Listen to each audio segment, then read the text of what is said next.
Hello friends, welcome to रोशन की class YouTube channel. दोस्तों, आप सभी का आज की इस पाठ्य योजना की वीडियो में एक बार फिर से बहुत बहुत स्वागत है। आज की इस वीडियो में हम देखेंगे विज्ञान विषय की पाठ्य योजना। तो वीडियो देख रहे हैं अगर आप लोग, तो बस इतनी ही रिक्वेस्ट है कि वीडियो देखना चाह रहे हैं तो पूरी वीडियो देखिएगा, जिससे मैं आप लोगों तक वीडियो के माध्यम से जो भी इन्फॉर्मेशन लेसन प्लान से रिलेटेड आप लोगों तक पहुँचाना चाहता हूँ, वो इन्फॉर्मेशन, वो नॉलेज आप तक पूरी पहुँचे। ठीक है। और वीडियो देखने के बाद आप लोगों को अगर वीडियो अच्छी लगती है तो वीडियो को लाइक कर दिया करिए। और डेली बेसिस पे हर दिन अगर आप लोगों को नई नई पाठ्य योजना की ज़रूरत है तो आप रोशन की क्लास यूट्यूब चैनल से जुड़ सकते हैं। जुड़ना बिल्कुल फ्री है। नीचे लाल कलर का सब्सक्राइब बटन है, उस पर क्लिक करके सब्सक्राइब कर लीजिए। साथ ही साथ बेल आइकन को दबा के रखिए। और अगर इसके अलावा आपको कोई पाठ्य योजना चाहिए तो नीचे कमेंट बॉक्स है, उसमें जाके आप कमेंट कर सकते हैं। मैं 1 से 2 दिन के अंदर आप लोगों की पाठ्य योजना आप तक पहुँचा दूंगा रोशन की क्लास यूट्यूब चैनल के माध्यम से। तो दोस्तों, अब देर नहीं करते, चलिए शुरू करते हैं आज की वीडियो। आपको पता है कि जिस पेज पे आप पाठ्य योजना बनाना स्टार्ट करेंगे उस पेज पे इस तरीके से आपको नंबरिंग करनी होती है। लेसन प्लान नंबर जैसे 1 लिखा है, इस तरीके से आप कर लीजिए। उसके बाद आपको यहाँ पे कक्षा का नाम लिखना है। कक्षा हमारी आज की 6वीं है। विषय विज्ञान का है। उप विषय अगर आपसे पूछता है तो भौतिक विज्ञान है। उसके बाद आपको यहाँ पे विद्यालय का नाम लिखना है, जिस विद्यालय में आप पाठ्य योजना पढ़ाने के लिए जाएंगे।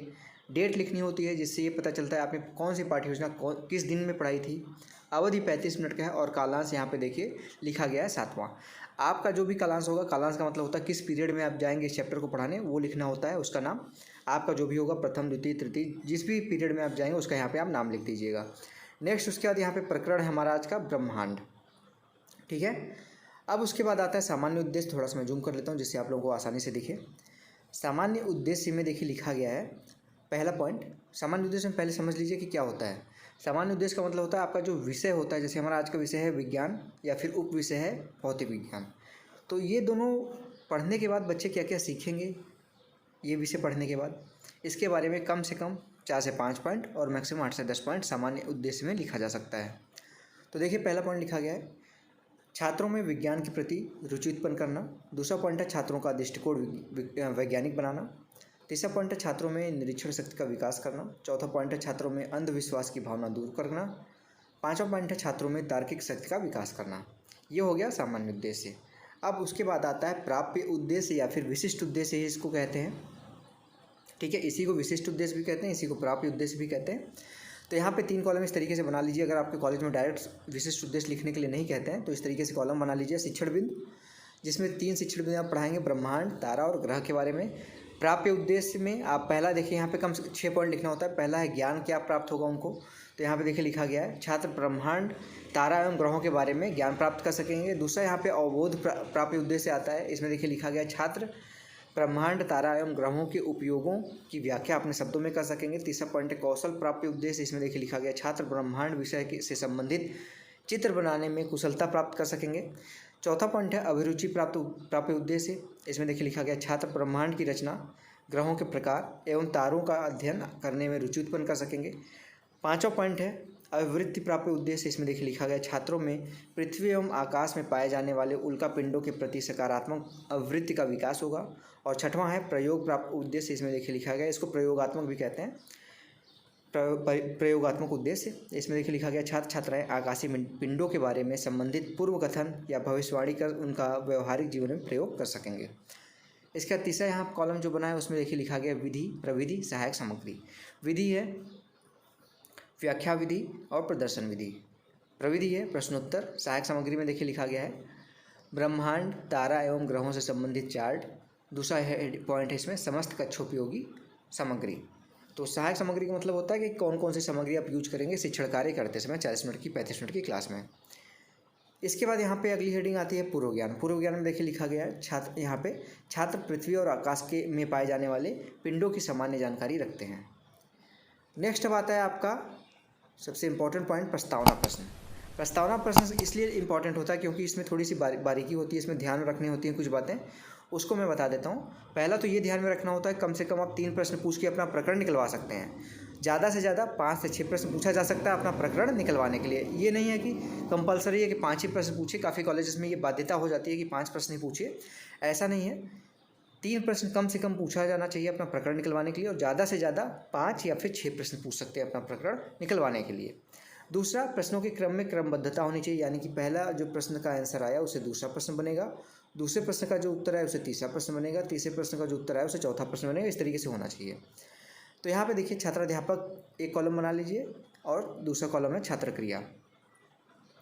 यहाँ पे तीसरा कॉलम भी अगर बनाना चाहें आप, अगर डिटेल में बनाना चाह रहे हैं, आपके कॉलेज में कोई बाध्यता नहीं है, तो प्रयुक्त क्या सामग्री आप यूज करते हैं वो भी यहाँ पे आप हेडिंग कॉलम बना सकते हैं। तो छात्राध्यापक कथन में लड़की है तो छात्राध्यापिका कथन हो जाएगा। पहला प्रश्न पूछेंगे जीवधारी कहाँ पाए जाते हैं, तो बच्चे बोलेंगे छात्र क्रिया वाले में देखिए लिखा गया है जीवधारी पृथ्वी पर पाए जाते हैं। दूसरा प्रश्न फिर बनेगा पृथ्वी पर दिन में प्रकाश कहाँ से आता है, तो बच्चे बोलेंगे पृथ्वी पर दिन में प्रकाश सूर्य से आता है। तीसरा प्रश्न फिर बनेगा सूर्य कहाँ स्थित होता है, तो बच्चे बोलेंगे सूर्य आकाश में स्थित होता है। चौथा प्रश्न है आकाश में और क्या क्या पाया जाता है, तो बच्चे बोलेंगे आकाश में तारा, चंद्रमा, ग्रह, उपग्रह, धूमकेतु आदि पाए जाते हैं। फिर पांचवा प्रश्न बनेगा पृथ्वी और आकाशीय पिंडों को मिलाकर क्या बनते हैं, तो ये बच्चे नहीं बता पाएंगे। यहाँ पे देखिए लिखा गया छात्र अनुत्तरित या फिर छात्र मौन हो जाएंगे। समस्यात्मक प्रश्न हो जाएगा, समस्यात्मक लिख दीजिए। उसके बाद देखिए प्रयुक्त सहायक सामग्री में क्या क्या है। पृथ्वी पर प्रकाश सूर्य से आता है, ये श्यामपट्ट पे लिख दीजिए। दूसरा है आकाश में तारा, चंद्रमा, ग्रह, उपग्रह, धूमकेतु, उल्काएं, क्षुद्र ग्रह आदि पाए जाते हैं। ये सारी चीज़ें श्यामपट्ट पे आपको लिखती हैं। उसके बाद जैसे आपका यहाँ पे समस्यात्मक प्रश्न होगा, आप अपना उद्देश्य कथन बोलेंगे। देखिए उद्देश्य कथन में लिखा गया है छात्रों आज हम ब्रह्मांड के विषय में अध्ययन करेंगे। अब बच्चों को पता चल गया कि वो क्या पढ़ने वाले हैं, अब उसको आप पढ़ाना स्टार्ट कर सकते हैं। अब इसको कहते हैं, जो हम स्टार्ट करेंगे उसको कहते हैं प्रस्तुतिकरण, कि अब उस चैप्टर को आप प्रस्तुत कर सकते हैं बच्चों के सामने। ठीक है, तो यहाँ पे देखिए लिखा गया पहला शिक्षण बिंदु में पहले तो 5 कॉलम बना लीजिए। शिक्षण बिंदु, छात्राध्यापक क्रिया, लड़की है तो छात्राध्यापिका क्रिया, छात्र क्रिया, प्रविधि या फिर विधि, शिक्षण सहायक सामग्री और श्यामपट्ट कार्य। पहला शिक्षण बिंदु में पॉइंट है ब्रह्मांड। ब्रह्मांड के बारे में सबसे पहले बच्चों को बताया जाएगा।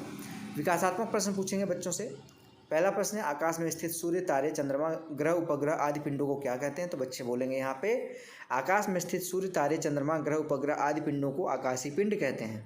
दूसरा प्रश्न है पृथ्वी और आकाशीय पिंड मिलकर क्या बनाते हैं, तो बच्चे बोलेंगे कुछ न कुछ तो। क्लास में बच्चे अगर 25, 30, 40 बच्चे हैं तो कुछ न कुछ तो आपको आंसर मिलेगा, लेकिन अच्छे तरीके से इसको एक्सप्लेन नहीं कर पाएंगे, जिसकी वजह से यहाँ पे लिख दीजिए छात्र उत्तर नहीं दे पाएंगे और ये समस्यात्मक प्रश्न हो जाएगा। प्रविधि में देखिए लिखा गया प्रश्नोत्तर विधि। अब यहाँ पे आता है छात्राध्यापक कथन। छात्राध्यापक कथन में यहाँ पे देखिए लिखा गया है पृथ्वी और आकाशीय पिंड मिलकर ब्रह्मांड बनाते हैं। खगोल शास्त्री गैलीलियो ने बताया कि वास्तव में करोड़ों टिमटिमाते तारों का विशाल पुंज है जिसे मंदाकिनी या गैलेक्सी कहते हैं। सौर परिवार तथा तारे गैलेक्सी के एक भाग हैं। सभी गैलेक्सी मिलकर ब्रह्मांड की रचना करती हैं। छात्र वाले कॉलम में देखिए लिखा गया छात्र ध्यानपूर्वक सुनेंगे। ये व्याख्या विधि थी, तो प्रविधि वाले कॉलम में लिख दीजिए व्याख्या विधि।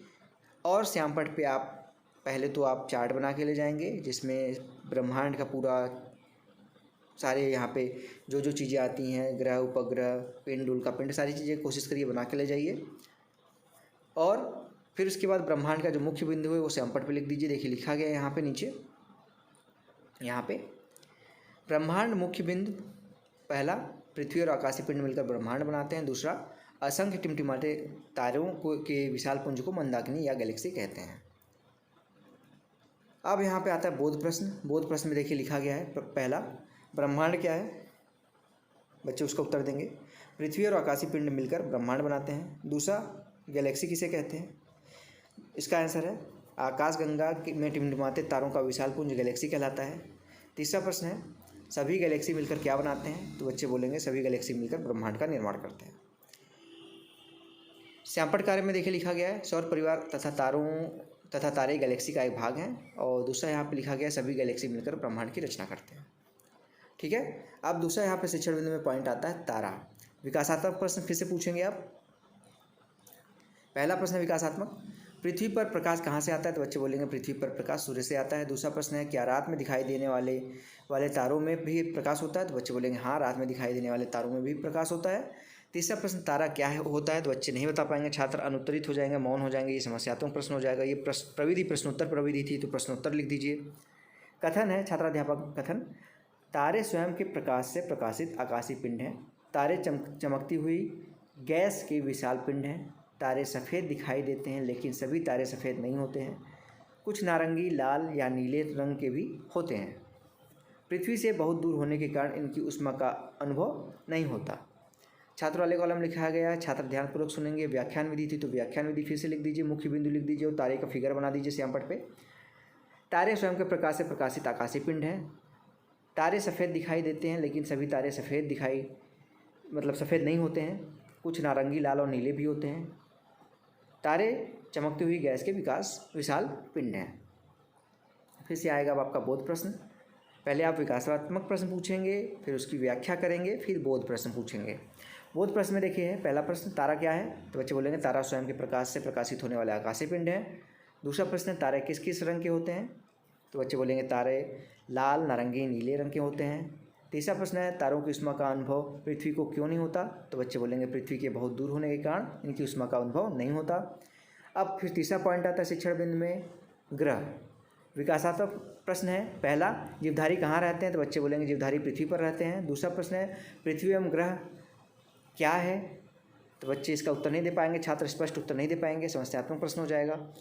यहाँ पे देखिए एक फिगर और बना के लीजिए सौरमंडल का, जिसमें आप पृथ्वी बनाइए और उसके बाद सूर्य बनाइए, सभी जितने ग्रह हैं सौरमंडल में आते हैं उनको इस तरीके से बना लीजिए। फिर से आता है यहाँ पे छात्राध्यापक कथन। छात्राध्यापक कथन में आप ग्रह के बारे में आप बताएंगे। ग्रह स्वयं के प्रकाश से प्रकाशित नहीं होते, ये सूर्य के प्रकाश से प्रकाशित होते हैं। ग्रह 9 होते हैं, लेकिन यहाँ पे आप देख लीजिएगा, यहाँ पे सुधार लीजिएगा, ग्रह अब 8 हैं। यहाँ पे जो यम है इसको अब ग्रह नहीं मानते हैं, ठीक है, ग्रह की श्रेणी में इसको नहीं रखा जाता, इसको सुधार लीजिएगा। पृथ्वी, शुक्र, बुध, बृहस्पति, मंगल, शनि, अरुण और वरुण, ये सभी ग्रह सूर्य की परिक्रमा करते हैं तथा अपने अक्ष पर भी घूमते हैं, यानी कि सूर्य के चारों तरफ तो चक्कर लगाते ही हैं और जहाँ पे वो घूमते हैं वो वहाँ पे भी जैसे लट्टू नाचता है उस तरीके से भी नाचते हैं। छात्र वाले कॉलम में छात्र ध्यानपूर्वक सुनेंगे। व्याख्यान विधि थी तो व्याख्यान विधि लिख दीजिए। ग्रह, यहाँ पे ग्रह के बारे में श्यामपट्ट पे लिखिए। ग्रह सूर्य के प्रकाश से प्रकाशित होते हैं। ग्रह 9 प्रकार के हैं, यहाँ पे 9 को फिर से सुधार लीजिएगा, यहाँ पे 8 कर लीजिएगा इसको, या ध्यान से, इसमें यम नहीं है ग्रह, अब इसको हटा दिया गया 2007 में।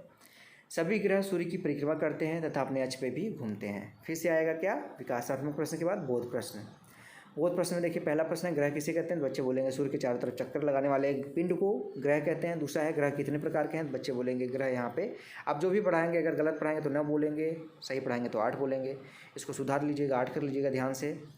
ग्रह किसके द्वारा प्रकाशित होते हैं? बच्चे बोलेंगे ग्रह सूर्य के प्रकाश से प्रकाशित होते हैं। प्रश्नोत्तर विधि थी तो प्रश्नोत्तर विधि लिख दीजिए। अब आता है लास्ट में मूल्यांकन प्रश्न, ठीक है। मूल्यांकन प्रश्न में देखिए यहाँ पे पहला प्रश्न पूछा गया है, हमारा ब्रह्मांड किससे मिलकर बना है? दूसरा प्रश्न है, मंदाकिनी गैलेक्सी किसे कहते हैं? तीसरा है, स्वयं के प्रकाश से प्रकाशित पिंड को क्या कहते हैं? चौथा प्रश्न है, सूर्य के प्रकाश से प्रकाशित पिंड को क्या कहते हैं या फिर क्या कहलाते हैं? पांचवा प्रश्न है, ग्रहों के प्रकार बताइए। 8 है, याद रखिएगा। लास्ट में हेडिंग आती है आपकी गृह कार्य की। गृह कार्य में देखिए पहला प्रश्न है, तारा और ग्रह में क्या अंतर है, समझाइए। दूसरा प्रश्न है, सभी गैलेक्सी मिलकर क्या बनाते हैं, डैश डैश डैश, यहाँ पे फिल इन द ब्लैंक्स है। तीसरा प्रश्न है, सूर्य की परिक्रमा डैश डैश डैश करते हैं, आपको पता है ग्रह कहते हैं, करते हैं। तो ये था दोस्तों आज का लेसन प्लान।